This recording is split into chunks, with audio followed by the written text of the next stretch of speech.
So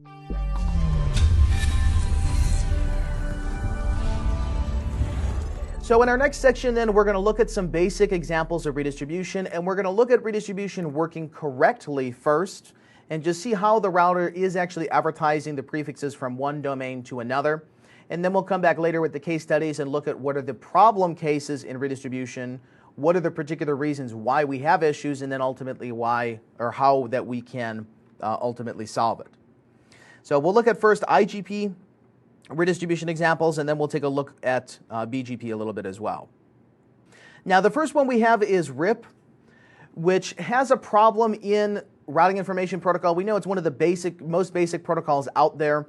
There are some corner case uses for RIP still today, like you might want to run it over DMVPN simply because it's distance vector. You can filter wherever you want. You can just originate a default route to the spokes, and it's a very straightforward protocol. Now, one of the issues that we could potentially run into with RIP, though, and redistribution is that it doesn't make a differentiation between an internal route and an external route. So this is kind of a red flag immediately in redistribution that when we're dealing with RIP, if it can't tell the difference between what do I actually own versus what does someone else own, then we can run into a problem. Now, the other thing to keep in mind about RIP is that there's no default seed metric when we're redistributing into the protocol.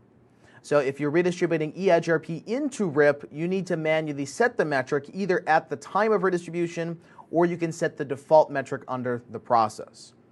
But otherwise, unless it actually has a value to put in the hop count for the update, it's not going to be able to actually send the advertisement. And we'll see this if we just look at the debug IP RIP. It's going to show you what you're advertising, and then if we look at what is not included in that list, that could tell us if there's an issue with simply the metric not being set.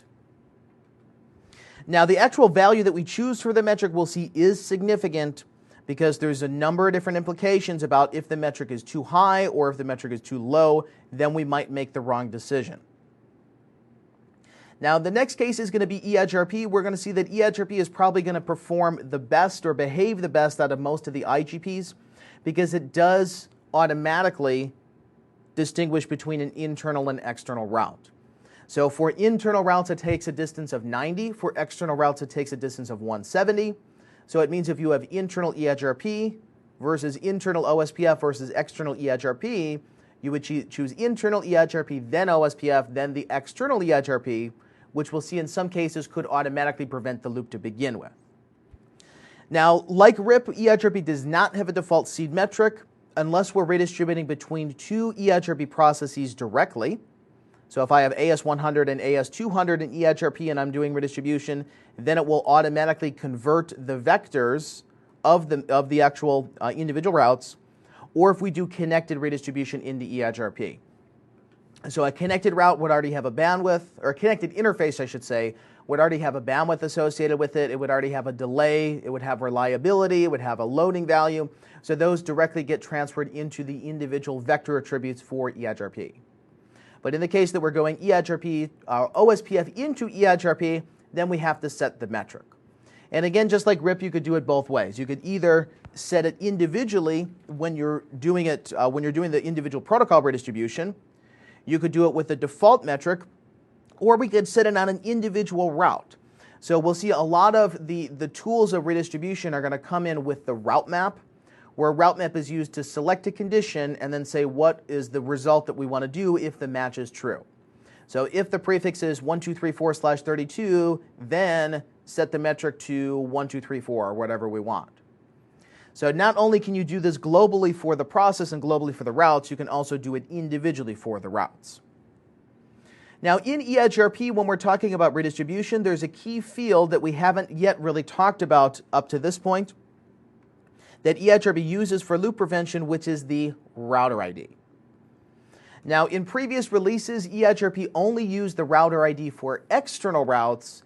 In the current releases, it uses the router ID for internal routes as well. So the idea being that if I redistribute a route from something into eIGRP and then it gets looped back to me, since I cannot run the feasibility condition end-to-end on the prefix, I'm going to look at, am I the originator of the route? So in other words, if you see your own router ID in the update, you're not going to install the update.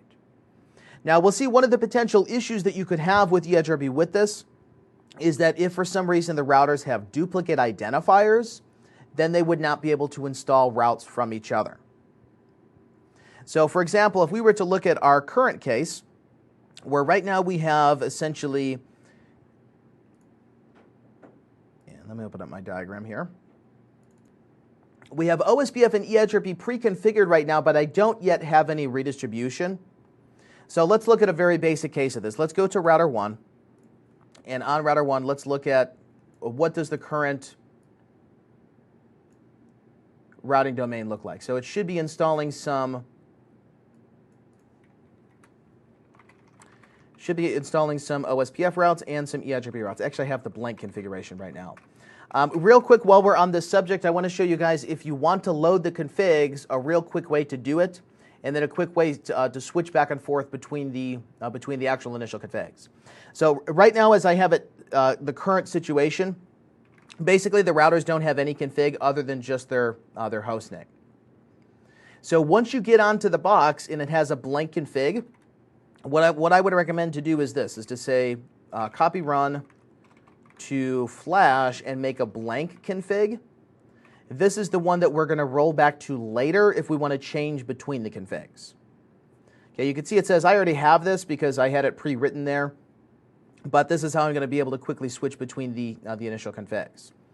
So here we're going to be starting with basically redistribution case 0, where case 0 is IGP configured but no redistribution yet. So here I'm just going to take the files, so these are my actual initial configs, and then just drop them on the routers and say send ASCII. And then at the very end, I have it pre-configured to save a copy of the config into Flash. So if you make changes and then you want to roll back to it later, the only thing you need to say is config replace to Flash and then whatever the name of the file is. In this case, redistribution case 0.config.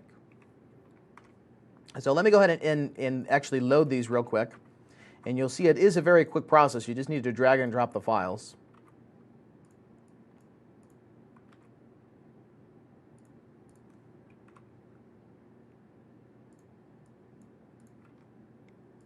And this is going to build a routing domain, but again, it's not going to have any redistribution pre-configured.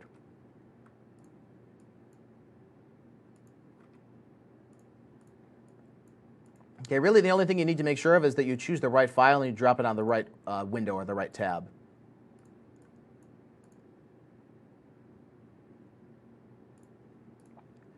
Okay, so once that's done, let's give the routers a second to load their process. And we should then see that router 1 is running EdgeRP with some other devices. So on router 1, if we look at the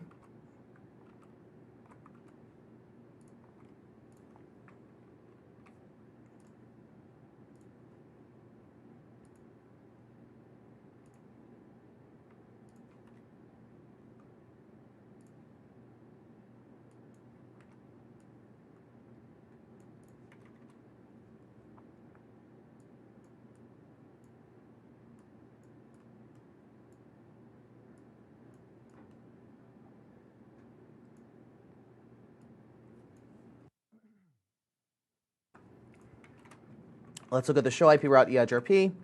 We can see that we are learning some prefixes, and they're coming in that gig 1.146, and then also EdgeRP is enabled on this gig 1.13 link.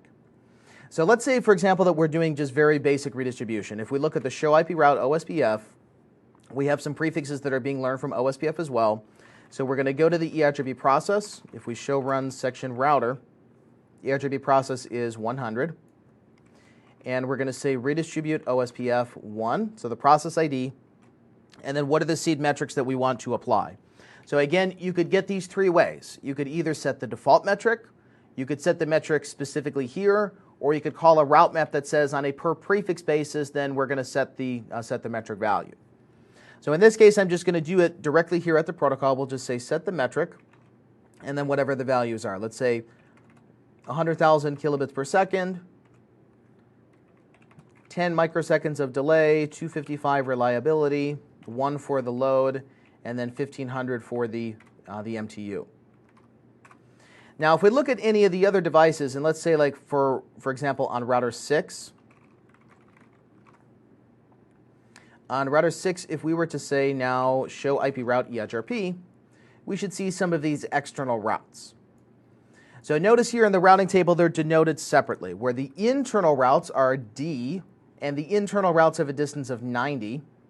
The external routes are DEX, and they have a distance of 170.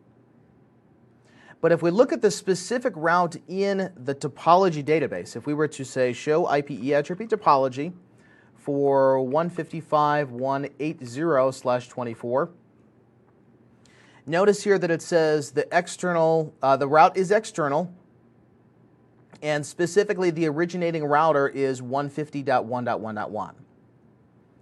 Now, as it stands here with the local process, we can see the local process has an identifier of 151.66. Since these values are different, router 6 is assuming I wasn't the one who actually originated the route. So if someone else did the redistribution, I can go ahead and accept the route. Now, the issue that we'll run into is that since EIGRP is distance vector, and it doesn't have an overall view of the topology, you can run into a case that looks like this, where there's nothing stopping router 1 from sending the route to 6, and then 6 sending it to 7, 7 sending it to 3, and then 3 sending it back to 1.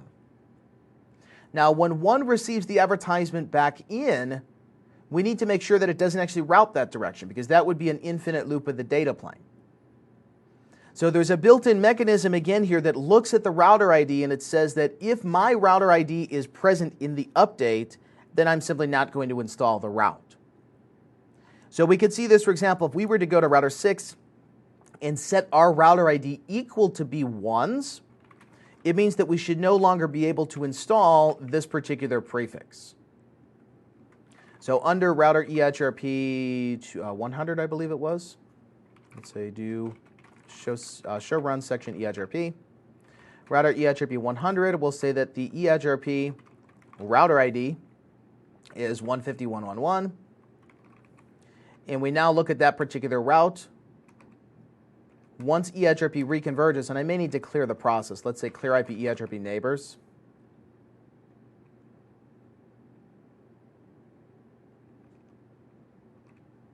We can no longer install the route. But notice here, what's kind of strange is that they do form an adjacency. So the router ID is technically not a requirement of EIGRP during the adjacency check. It's during the actual route advertisements. Now, in the case of OSPF, that's going to be different. If you have two routers with the same identifier, they won't be able to form an adjacency. And then we would see that error as we did before, which is the OSPF flood war. It means that I'm originating the route, and then you are withdrawing the route. I'm originating the route, you withdrawing the route. And it happens over and over and over. And they figure this out because they see someone else is re-originating my LSA1. Because that's what we're using the router ID for is to identify ourselves in the topology graph. So here in this case on router 6, if we were to look at now the show IP route EIGRP, we would see that we're only able to install routes that don't have the duplicate router identifier. So we're able to install routes now in this direction, but not that direction, because as they're getting redistributed, router 1 is saying my router ID is 150.1.1.1, and this is already the one that the local process has here. So just like in any of the other protocols, one of the first things that you should do when you start EIGRP, or when you start OSPF, when you start BGP, is to set the router ID manually. Because you want to make sure that it's always a unique value, that if I add a new loopback later and the process restarts, I don't want it to change the identifier. Because in the case of EIGRP, it's based on loop prevention.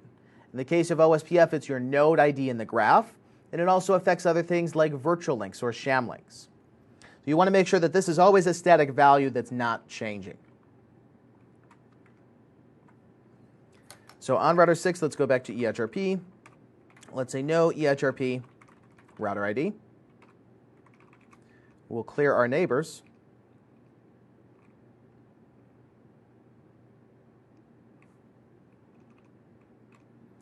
And then let's look at the route. We should now be able to install it, which we can.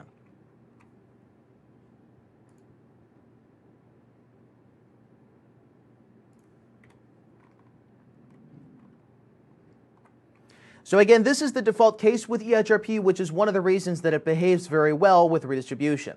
That you choose your internal path first, then you prefer all other IGPs, then you're going to take your external path as basically a last-ditch effort, and you're going to use the router ID then for the loop prevention between the internal versus the external routes. Now in the case of OSPF, OSPF again uses the same administrative distance for all routes, but it normally doesn't matter because OSPF has visibility end-to-end by using its router ID for the loop prevention in flooding. So what I mean by this is that if I redistribute a route into OSPF and it loops back around the network, there's a state in the OSPF state machine that says if originator equals me, then drop. So we'll see that there are valid cases where you flood an LSA and someone else floods it back to you, but the OSPF process inherently prevents that. Now in EIGRP, we saw that it does this natively by doing split horizon. So for example, in the case of the DMVPN, if we were running EIGRP here and router 4 sends a route to 5, 5 is normally not going to send it right back to router 4 unless we disable split horizon. But in the case of OSPF, that's not true. If router 5 was the designated router in OSPF, router 4 is going to do flooding to 5. 5 is going to turn around and flood that same link state update right back. But when router 4 receives it in, it's going to say, look at the originator ID of the LSA. If that equals my local process, I know that I was the originator, and then I should not continue to flood it on. So even though the advertisement is technically looped, the key is that it's not an infinite loop. So the router ID itself will prevent the flooding from being infinite. So again, this is really why we need to make sure that router ID is unique, because the routers will fail this potential case in the state machine. Now we'll see that when we do the redistribution into OSPF, we're going to use a default seed metric of 20, and we're going to use the external type 2, either for regular external or for NSSA external.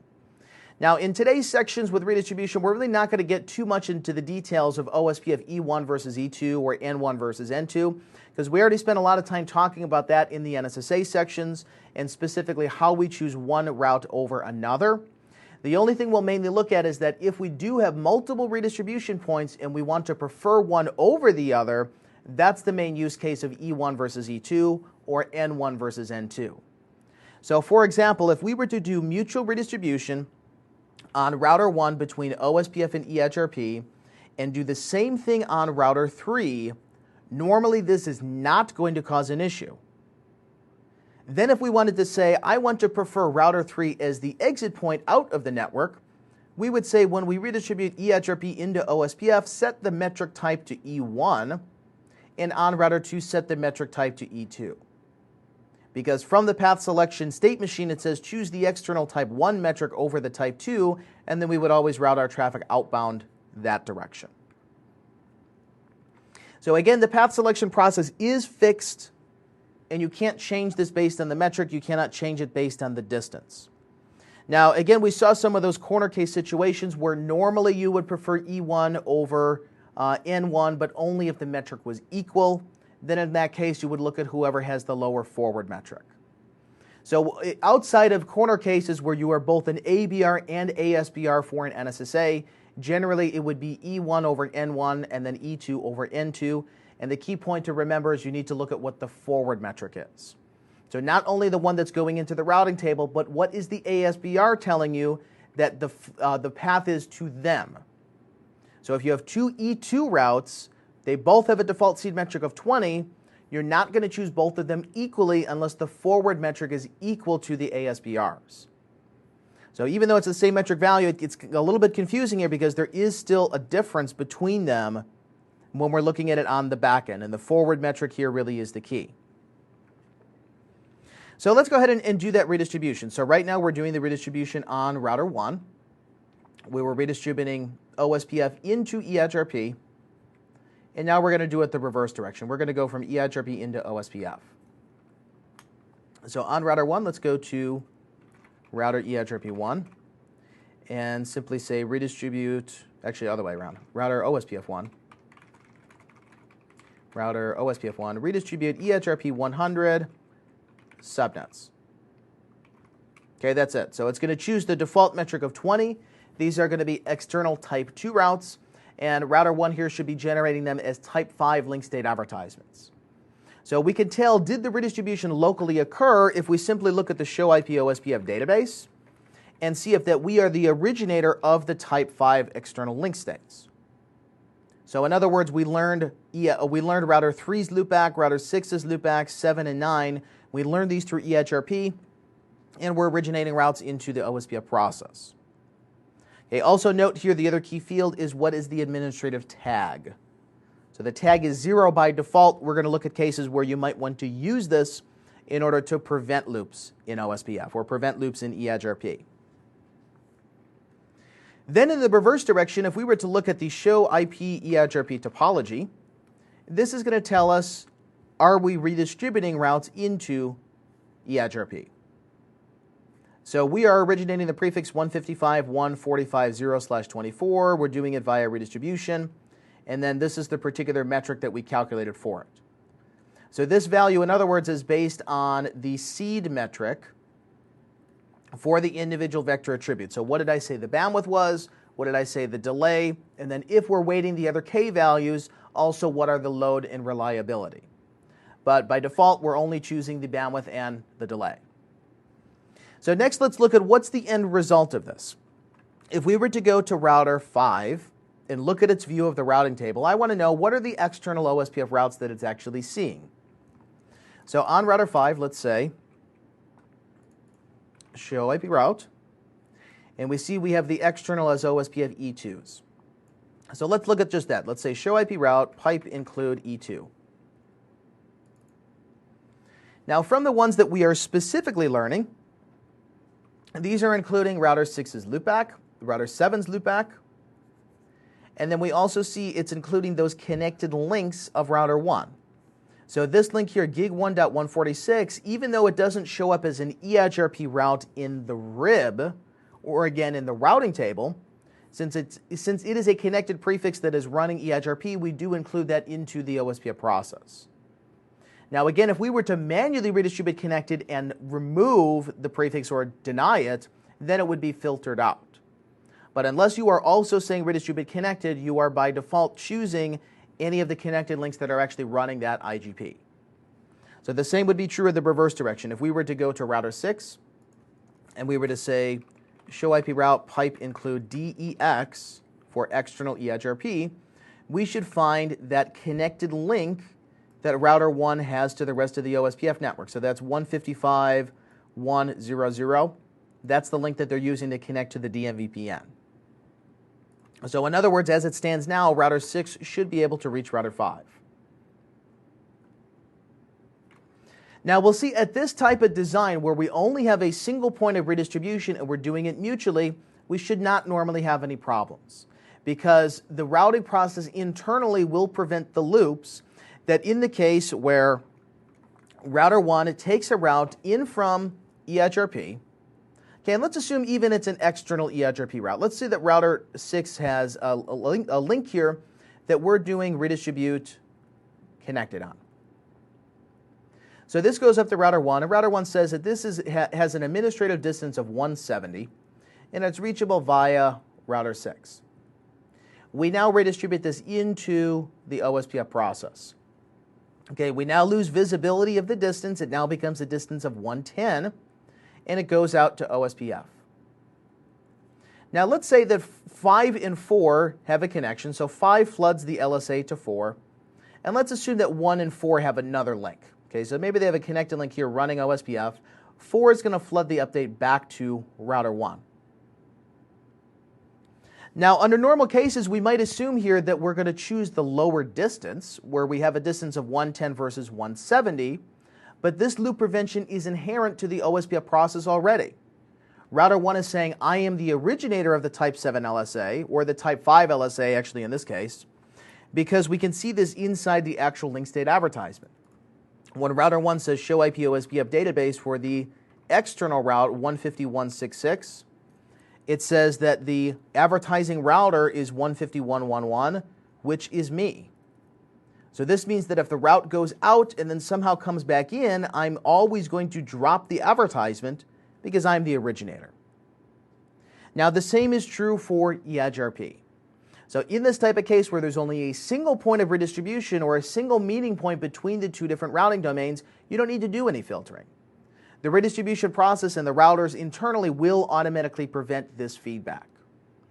Now we'll see that there are some other corner case situations we'll get into with like MPLS Layer 3 VPN, where the behavior of the IGPs change a little bit when we're using them for PE to CE routing. But assuming we're talking about the regular global routing table here, we should never have an issue in this case. And it doesn't matter what the protocol is. It doesn't matter if we're going from eEdgeRP to RIP. It doesn't matter if it's RIP to OSPF. Simply based on the fact that there's only one point where the protocols are meeting and redistributing, there should be no issues. Now, the cases that we really need to look out for are when there are multiple meeting places, which is what we have here.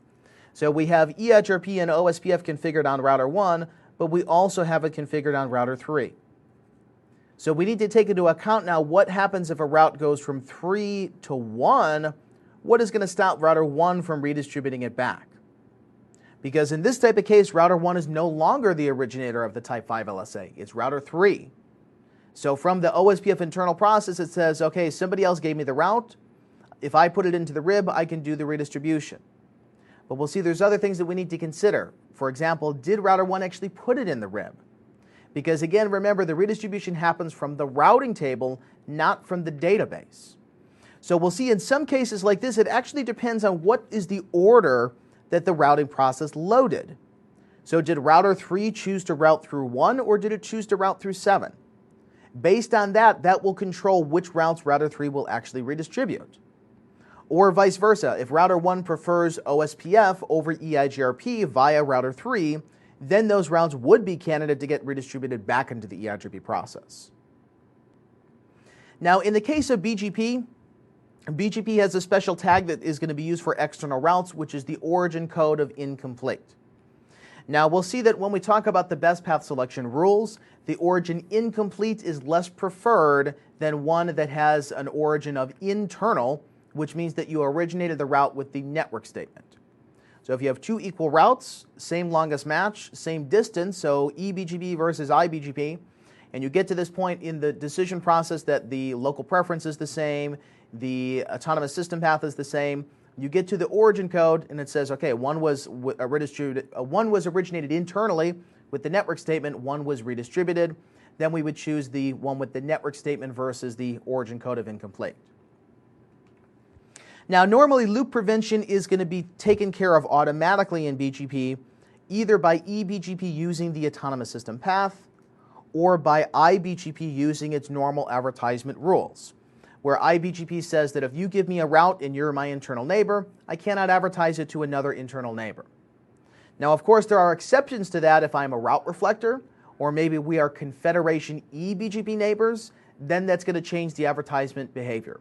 But under normal rules, assuming you're using a full iBGP mesh, that inherently prevents loops in the control plane because you cannot advertise iBGP routes between other iBGP neighbors. Now, we'll see that when we're dealing with BGP as the provider edge to customer edge routing protocol in MPLS L3 VPN, you don't need to redistribute between these two. Now, this is a special case here, a special use case for BGP, that basically you're running BGP to the customer, and then you're also running BGP internally. These processes do automatically redistribute between each other. But otherwise, if you have any other protocols and you want to redistribute into BGP or from BGP, you have to do it manually. This we'll talk about in more detail once we go through MPLS L3 VPN. Now, when we're talking about BGP redistribution, we need to think about what direction are we going. Are we going from IGP into BGP? Or are we going from BGP back into IGP? And there are two separate cases that we need to account for. There's different loop preventions that are going to be used. So in the first case, when we are going from IGP into BGP, OSPF will try to inherently prevent a loop of external routes by denying them from going into the BGP process. So the basic logic of this is that OSPF is saying you might have had a BGP route and redistributed it into OSPF. then I'm trying to go from OSPF back to BGP in another portion of the network, exclude those external routes because they might have come from BGP to begin with. So this is the default behavior, but like most behaviors, you can change it, of course. So when you're redistributing into BGP, and you say redistribute OSPF and then the process ID, you can say match internal external, which would include the external routes. But otherwise, by default, only the internal OSPF routes are included for redistribution of IGP into BGP.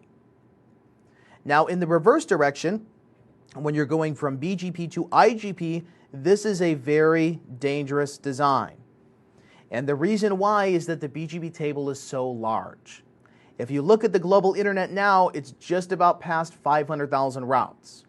So if you were to have a full BGP view and then redistribute that into OSPF, OSPF simply cannot handle it, or eEdgeRP or whatever the other IGPs are.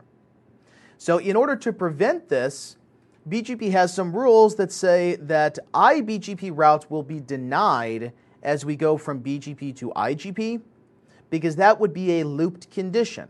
Normally, when I'm learning a route through internal BGP, that means it is a route inside of my network. So I should use the IGP route to get there. I shouldn't use the BGP route. However, an external route means that it's external to my domain. So if I want to do this redistribution, I can redistribute BGP into IGP. It's not going to stop you, but it's probably not a good idea. So normally when you do BGP to IGP redistribution, you need to have a very strict filter. That you say, maybe I need to link these specific routes into the IGP in order to choose to route out that egress point. Or maybe it's in the case of MPLS where that's normal that you redistribute the provider's BGP process into the customer's IGP process. But otherwise, you do have to be very careful with this from a real design point of view. So iBGP routes are denied by default to go from BGP to IGP. Of course, you can turn this off like any of the other default behaviors. This is what the BGP redistribute internal command does. Now, this is also where the legacy synchronization rule would come in, where synchronization says that if you're learning a route from an iBGP neighbor, you also have to have a matching IGP route for it in order to consider the BGP route for best path selection. 99.9% of the cases, though, synchronization is going to be off. It's a legacy rule that was used before there were tunneling techniques like MPLS, or before the routers even supported the BGP code everywhere. So in today's networks, you normally would not use this. You technically could turn it on in a lab scenario in order to see the effect of it, but synchronization means that when you learn an iBGP route, you have to have a matching IGP route in order to consider the iBGP route for path selection. Okay, any questions up to this case on the basic syntax for the redistribution or the different limitations between the different protocols? So of course we're going to get into more advanced examples of this, but just from the basic point of view, normally if you only have one point of redistribution, you don't need to do anything. You just redistribute both ways, and you need to make sure that you're setting the seed metrics. So from OSPF into eEdgeRP, you have to give it a metric. From eEdgeRP into OSPF, you don't necessarily have to. It will be a default of 20, but if you want to prefer one exit over another, that's when you would either set the metric or you would set the metric type.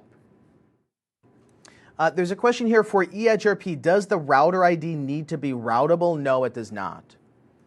So similar to OSPF, where the router ID is simply a 32-bit number, it's not actually an IP address. Now, it looks like an IP address because it's in the dotted decimal format, but it's technically a separate value. It's just a number in order to identify the node in eEdgeRP or the node in OSPF. So you could set it to 1234, even if you don't have the connected link 1234, that's fine, but you just need to make sure that you're tracking it somewhere from like an operations point of view. So no, you do not need to have actual reachability to the router ID, but normally you would. Normally it would be like a loopback interface.